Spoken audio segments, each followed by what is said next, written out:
practical and as useful as I possibly can. And I think there's no better way than to have someone who has been a successful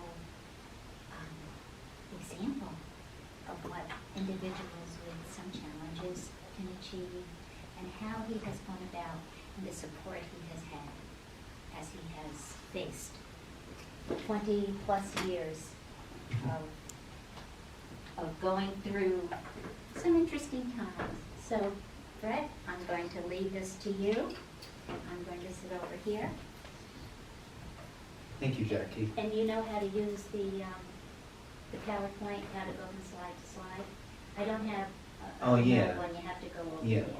I know how to do it. Okay. Thank you. Thank you. Do you want me to sit there and click forward so you don't have to keep going over? Yeah, Okay. please. This is Maria Blum, a worker of mine. And the woman who's sitting right behind you is my mother. Good morning, everyone.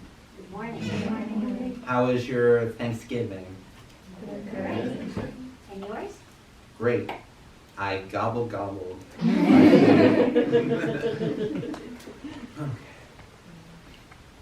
Successful. I'll be presenting my autism story. If you guys have any questions, I'll be free to ask them after my presentation. Thank you. Successful living within the autism spectrum. Brett DeAnthony.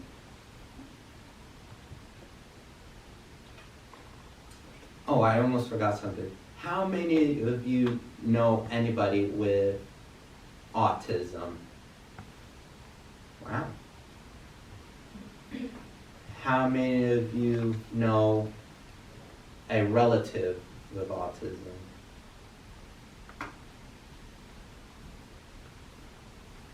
Introduction. People on the autism spectrum are capable of doing many things. For me, example, I drive, do my laundry, do my bills, work 2 jobs, change the sheets, work out, read, make something to eat, practice yoga, live on my own most of the time, and I enjoy spending time with friends and family. Challenges I overcome. Allergies.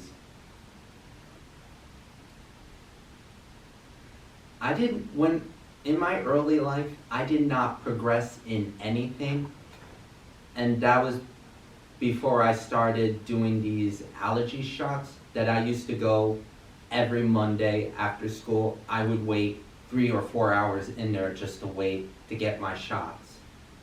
I was not happy back then, but when I started doing these allergy shots, I started speaking, potty training, progress in school, and better eye contact.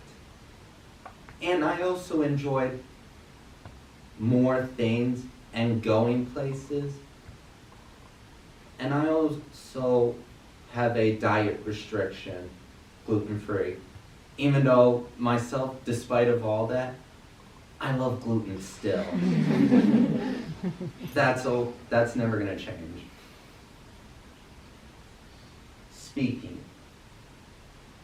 Despite the allergies made me start speaking, but BOCES in Goshen really helped me with that because I used to get speech therapy there till I was, even when I transferred to Pine Bush High School when I was 15, I still got speech therapy, but not as much as Goshen because I was doing well with my speaking. Reading. Now that's an interesting story. I was not much of a reader until 19 or 20 years ago. The store FYE came into my life. And FYE is, if you people don't know, is a movie store. When it was at the Galleria Mall till 2014, I go to one in Newburgh since then. I used to go there every time I go in there. I look at the movie cases to see who's in it and what it's about. And I would spend 3 or 4 hours in there, and my mom would just be sitting here. But at the time, I was reading. That was the main thing, reading. Then eventually, I got into reading books. I used to read these books called the Bailey School Kids books. For example, Dracula Doesn't Drink Pink Lemonade, Knights Don't Teach Piano, Ghosts Don't Eat Potato Chips, etc., etc. Then I also started reading Wikipedia about famous people. For me, mostly was actors and actresses.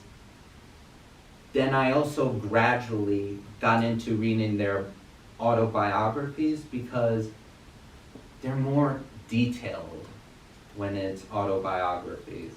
That's what I like about books. They're very detailed. Socializing.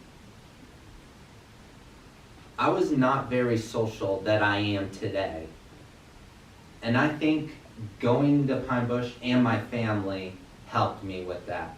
Because when I started going to Pine Bush High School in 2007, my brother was a senior and I was a freshman, and he told his friends about me, and they used to say hi to me in the halls. And from that day, I keep in contact in most of the people from Pine Bush and his friends through Facebook, Instagram, Twitter, even Snapchat. Huggy. Many autistics do not like to be touched at all. I was not a hugger that I am today. A year ago, I went to a wake for my Aunt Manna, God rest her soul. I hugged my cousin-in-law, Marianne Pisa, and she was very surprised because years ago, when I used to go to Milton, at the time they were building a Superdome there. Every time she was about to give me a hug, I would just step back because I was not much of a hugger back then. Also my family helped me with that. And also going to Pine Bush, when I see other students hug their friends, and I started doing it, and I've been a hugger ever since. Coordinating two schedules for 2 jobs. I worked ShopRite and Marshalls. 4 years ago, while I was working at ShopRite, I applied for Marshalls to make extra money. The first 3 years working 2 jobs was hard because of the scheduling, because Marshalls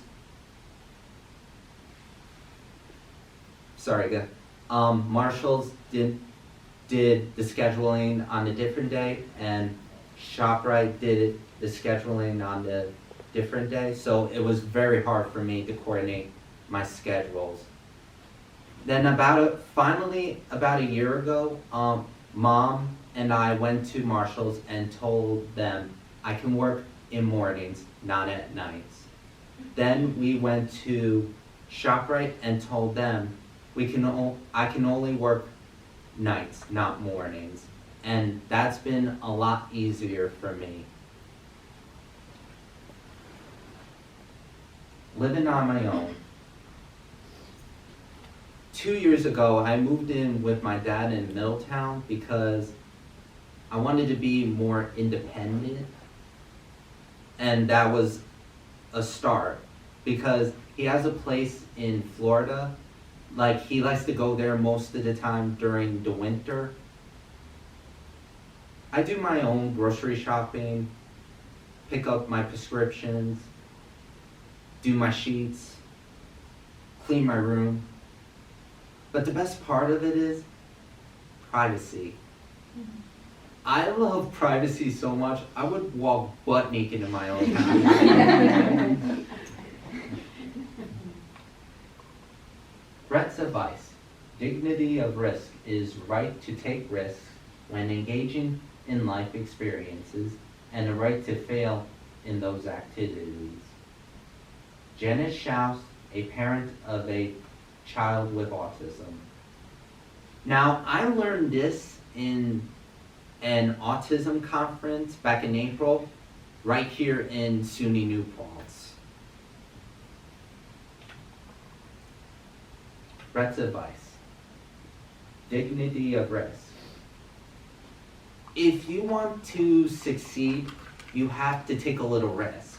Like, for example, I work at ShopRite, I do carts.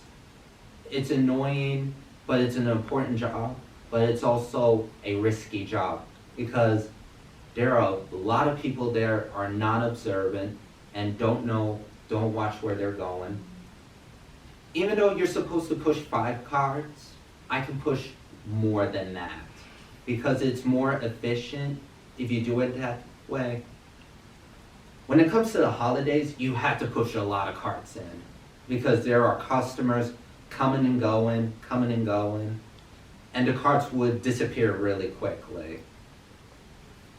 And there are times that I almost got ran over because of the customers.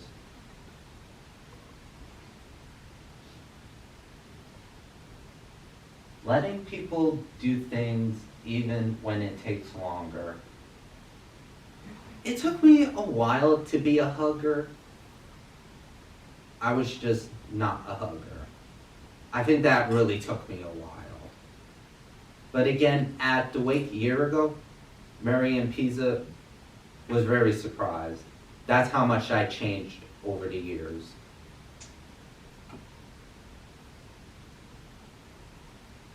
Honesty and following the law. When it comes to being friends with somebody and working with them, you have to be honest with them, but not too honest. And following the law. I remember my senior year in Pine Bush High School, these 2 classmates were doing a senior prank. They vandalized the track and field. The only detail I remember is they spray painted art on the track and field, something that I'm not going to mention. Because of it's kind of like the episode of The Sopranos when AJ got suspended from vandalizing the swimming pool. But the difference is my 2 classmates got arrested, but they graduated. They still graduated, which I'm very happy they did. And when I learned, I found out about it, and I said, oh my God, I'm so glad I was not part of it. If they asked me to do it, I would just say no.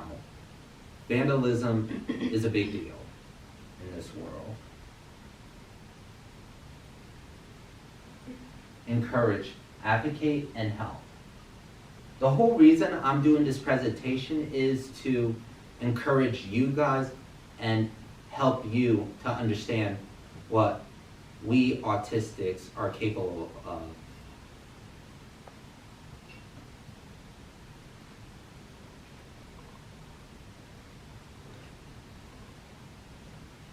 Tools that help me. Managing stress with yoga. I started doing yoga a year ago because working 2 jobs can be stressful. Dealing with customers can be stressful. And Maria Blon helped me got into yoga. I do it at home when I have a busy day, very stressful day. I would like to take this moment and demonstrate you this exercise. I would like you guys to do it with me. You just have to sit in your seats, just breathe in And breathe out. And breathe in. And breathe out. Better? When it comes to working on the holidays, that is very stressful. Budgeting with money. Before I had a worker that helped me with my budgeting, I would love to spend money, more money than I make at my 2 jobs. I like spending it on junk, more than spending it on important things. Then 2 years ago, a woman named Mary Jo Salvador helped me with my budgeting, and she's been helping me ever since, and I've been better at that. And I knew her because she was a teacher at Pine Bush High School, and she was also a teacher of my brother. And she's been friends with us ever since that day. I'm naturally organized when it comes to scheduling. Autistics and OCDs have a tendency to be naturally organized. But when it comes to scheduling, I'm naturally organized. I write down the schedule, both of my jobs, what day, what time I need to be there. I take a picture of it, send it to my ISS workers, my mom, and I put it on a board in my kitchen, and I take a picture of it myself because I use my phone most of the time, and I look at it just in case. And when I go to doctor's appointments, I'm usually good what time, and dentist appointments, what time and day I need to be there. And I also get reminders, like cards. I put it in my wallet. I look to see what day that I need to be there. Expressing myself in positive ways. When I was in Pine Bush High School, I used to participate in school plays and chamber choir, and I think that really helped me be confident and express myself. And I also do karaoke at TAPT in Middletown, city of Middletown, and I actually sing karaoke. That's a good way to express yourself. Singing, drawing. Let me make my own mistakes because I actually learn from my mistakes. Brett D. Anthony. It's true. You are better off making a mistake and actually learning from it. Because if you don't make a mistake, you're not going to learn from it. You may not know what to do in a situation.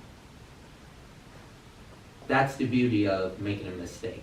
Learning from it and remembering that mistake. I made a bunch of mistakes as well. For example, I had an ISS worker. I had to present him with a timesheet. We would write down the hour we started, the time we started, and the time we ended, and what we did. And without my knowledge, he would write down additional hours for something we didn't do. And I found out about it thanks to my mom. And I also helped her get at the bottom of this because I sent him my schedule and I looked at it and I said, that's a little odd. And that part of it was my fault too. I didn't bother reading it. I just have him take it but here's another thing. Never delete your text messages, and this is why. And I've learned that ever since. I have an ISS portal that I can just go on and look at it to see if the timesheet has been submitted in. And that's been really helpful as well.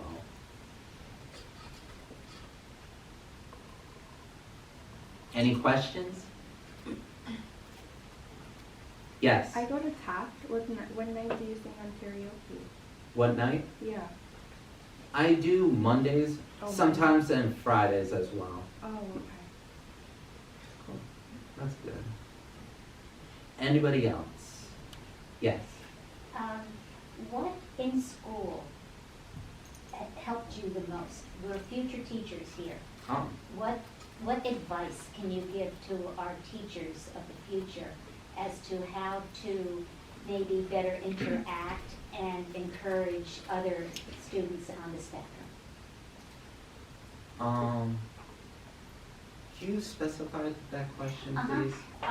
You talked about letting you make your own mistakes and things like that, but what else has a teacher done for you that you think has really made an impact and helped you? Whether it was early on before you could speak or later on when you got into high school. What's the biggest plus that you can think of for the teacher? Being patient. When it comes to kids, especially with learning disabilities, you have to be patient with them. And my teachers were.